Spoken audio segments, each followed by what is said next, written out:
안녕. 드디어 임신 후기 영상으로 돌아왔습니다. 저번에 저희가 코로나 확진 영상을 올리고 되게 많은 분들이 걱정을 해주셔서 지금은 많이 나은 상태고 5% 정도? 목 아픔만 좀 남아있고 다 괜찮은 상태예요. 저희가 임신 영상 관련해서는 임신 중기 영상, 아마 행복한 중기 영상 이렇게 올렸던 것 같은데 지금도 행복한데 임신 후기는 아무래도 진짜 많이 힘들더라고요. 배가 너무 커지고 소화도 잘 안 되고 태동도 너무 심하고 골반도 아프고 허리도 아프고 화장실도 너무 자주 가고 그런 힘든 것들 다 공통적인 거 말고 저희 케이스라서 힘들었던 점 그리고 네덜란드이기 때문에 특이한 점 이렇게 정리를 해서 이야기를 해보려고 합니다. 그럼 먼저 네덜란드의 진료는 어떤가? 특이하고 재밌는 점이 많아요. 먼저 한국에서는 병원에 갈 때마다 무조건 초음파를 보는데 여기서는 초음파를 볼 때도 있고 안 볼 때도 있어요. 근데 제가 초음파를 최대한 많이 보는 좀 비싼 패키지를 추가로 막 결제를 해서 그나마 많이 보긴 하는데 초음파를 안 보는 때도 있어요. 근데 그때는 어떻게 하지? 애기 사이즈 어떻게 확인해? 초음파 안 보고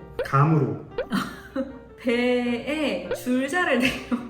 자궁의 위치가 어디서 시작하는지 이렇게 꾹꾹 만지고 어디서 끝나는지 꾹꾹 만져서 줄자를 이렇게 해가지고 재더라고요. 저는 너무 웃긴 거예요. 처음에 줄자로 배 사이즈를 잰다는 게 웃음이 나올 것 같아가지고 막 참았는데 그러고 애를 이렇게 꾹꾹 만져가지고 아 머리가 어딨고 등이 어딨고 팔이 어딨고 한 몇 킬로 정도 되고 정상이고 뭐 좀 작고 이제 이런 거를 판단을 해주는 거예요. 이상하게 신뢰가 가. 안 그래? 신뢰가 가. 초음파로 재는 날도 줄자를 재요. 사실 초음파로 해서 애기 몸무게를 재고 해도 그게 오차 범위가 있다는데 예를 들어서 몇 킬로로 기계에 떴어요. 그런데 그 미드와이프가 말하기를 아 기계는 오차 범위가 있는데 내가 만지기에는 이거보다 좀 작다 이런 식으로 얘기를 해주기도 하고 저는 개인적으로 되게 신뢰가 가더라고요. 그리고 3D 초음파를 원래 네덜란드에서는 기본으로 재주는 옵션이 아니에요. 그런데 저희는 3D 초음파도 최대한 많이 보는 걸로 했기 때문에 여러 번 봤는데 2번인가는 실패하고 애기가 이렇게 얼굴을 안 보여줘가지고 안 보여주기도 하고 이렇게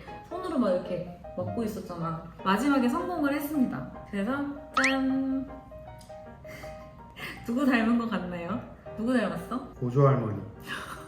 그리고 네덜란드가 출산을 지금도 많은 사람들이 집에서 하기도 하고 한국처럼 선택 제왕이라는 옵션 자체가 없어요. 큰 문제가 있지 않은 이상 무조건 자연분만을 하는데 birth plan이라고 해서 어떻게 아이를 낳고 싶은지를 꽤 심도 있게 여러 번에 걸쳐서 상담을 하더라고요. birth plan 파일을 보내줬는데 거기에 보면은 탯줄은 누가 자를지 아기가 나왔을 때 엄마 가슴팍으로 올려주길 원하는지 올려준다면 누가 올려주길 원하는지 뭐 사진이나 영상을 찍고 싶은지 어떤 자세로 진통을 하는 걸 선호하는지 어떤 자세로 아이를 낳고 싶은지 조명은 어땠으면 좋겠는지 문화적으로 종교적으로 특별한 요청사항이 있는지 또 뭐 있었지? 생각나는 거 있어? 탯줄을 무슨 모양으로 묶을지 그런 것도 있었어? 없었어. 사실 진통을 해봤어야 내가 어떤 자세가 좋을지 알고 경험이 없기 때문에 사실 애매하게 적은 부분도 많기는 한데 개인적으로는 좀 출산에 대해서 한국이었으면 이렇게 내가 좀 주체적으로 생각해보지 않았을 법한 것들을 좀 생각해보게 돼서 개인적으로 좋았던 것 같고 그런 식으로 출산을 준비하고 있습니다.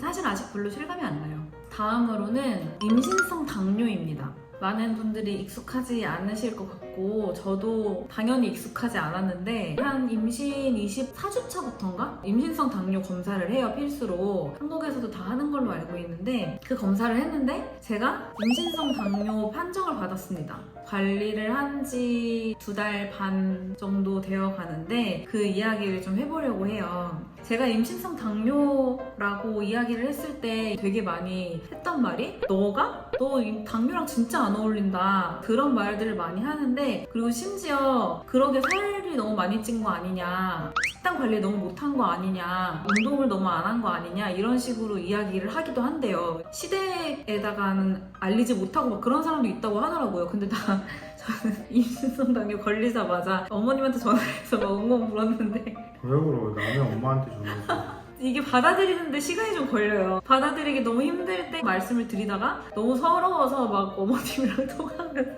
엄청 울었어. 나중에 보니까 시댁 친정에도 잘 알리지 못하는 산모들도 있다고 하더라고요. 저 같은 경우는 입덧이 끝나고 나서부터 바로 운동을 시작했고 원래 많이 먹지도 않고 체중 증가가 많지도 않았어요. 그런데 이 임신성 당뇨라는 게 뭐냐면 태아에서 나오는 호르몬이 인슐린의 분비를 방해하게 돼서 인슐린이 이제 혈당을 낮춰주는 역할을 하는데 그 역할을 좀 못하게 되는 현상을 임신성 당뇨라고 말을 하더라고요. 관리를 잘하고 못하고 이런 거랑 상관이 없이 호르몬 때문에 생기는 문제예요. 그리고 한국에서는 한 산모의 2-3%, 100명 중에 한 2명에서 3명 정도가 진단을 받는다고 합니다. 증상은 아이한테 당이 많이 가기 때문에 아이가 거대아로 출산이 될 수가 있어요. 아이가 태어났을 때 저혈당이 될 수도 있고 좀 여러 가지 문제가 생길 수가 있어요. 산모에게도 합병증이 올 수 있고 출산 후에도 한 50% 정도가 당뇨가 걸릴 가능성이 있다고 해요. 추적 검사도 계속 진행을 해야 되고 그런 문제가 있습니다. 제가 이제 수치가 높게 나와서 미드와이프에서 큰 병원을 예약을 해줬어요. 병원은 1차 방문을 했을 때는 그룹으로 같이 강의 같은 거를 들었어요. 이제 식단은 어떻게 해야 되고 임당이 어떤 거고 혈당계 어떻게 사용하는지 그런 것들을 배우는 시간을 가졌는데 Waar je dat zwarte rietje ziet, hou je in die bloeddruppel. Ja? En als je dan voldoende bloed hebt opgezogen, dan piept hij en dat telt. Ja, ik heb echt de eerste paar keer wel, maar dat is interessant. Try it for one time. Ah, sure. Het gaat dus ook helemaal niet om een uitslag nu hoor.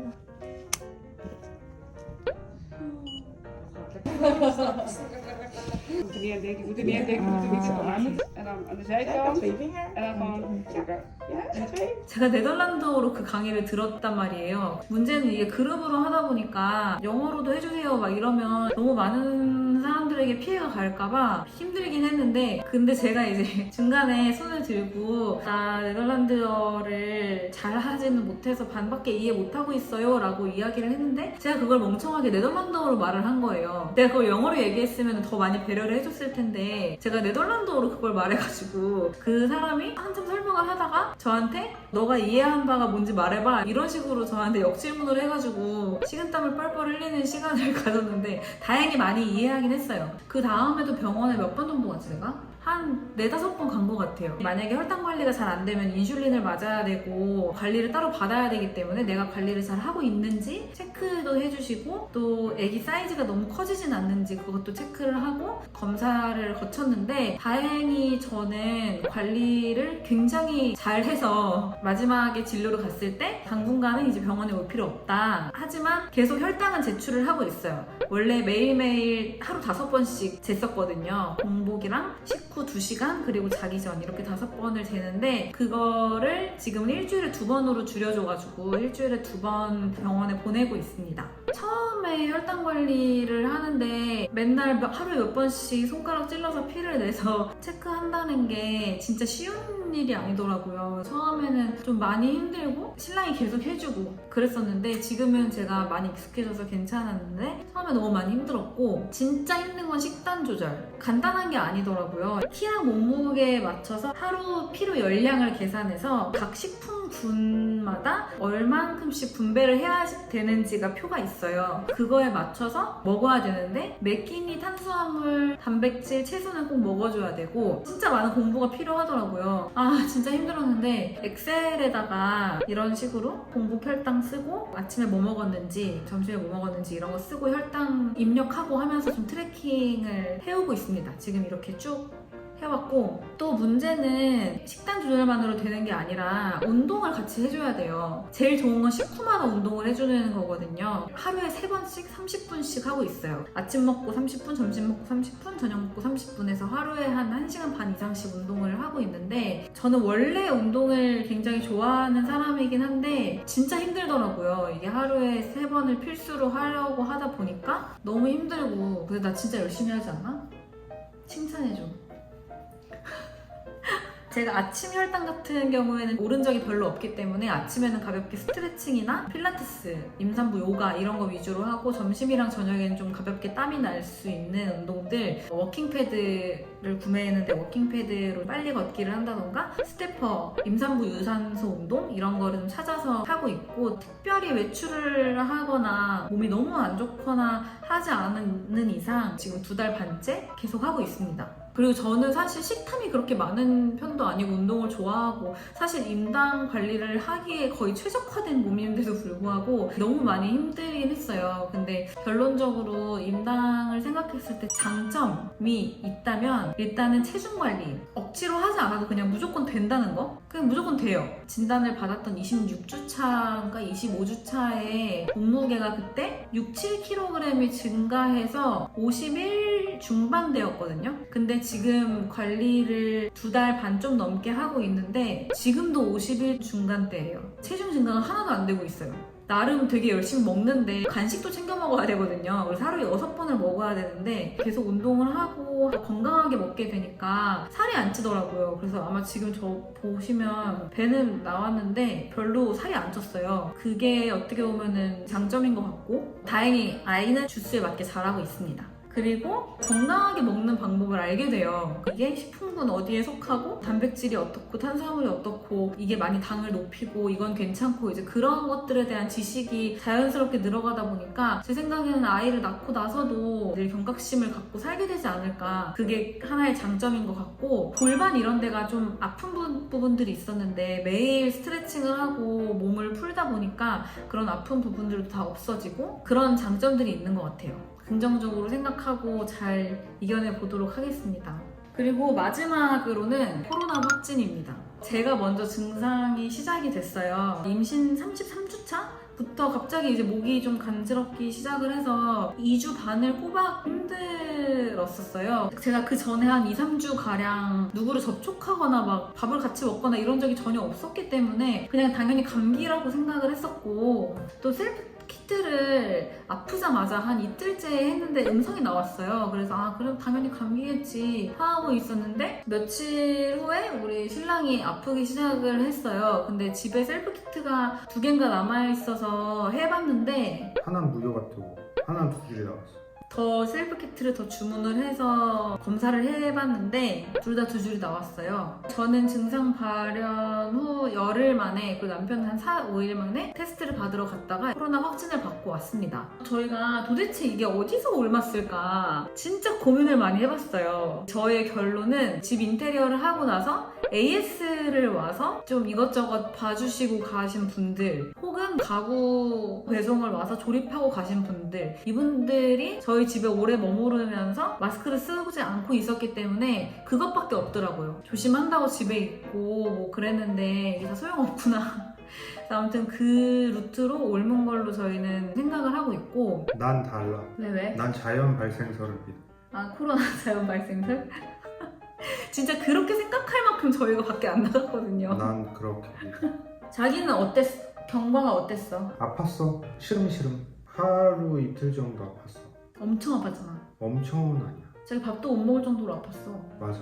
약 먹었어. 약을 먹으니까 열도 떨어지고 아픈 것도 좀 괜찮아져. 파라세타몰. 그러니까 내가 아기 낳을 때 파라세타몰 하나 줄게. 근데 지금 문제는 뭐야? 냄새가 아니야.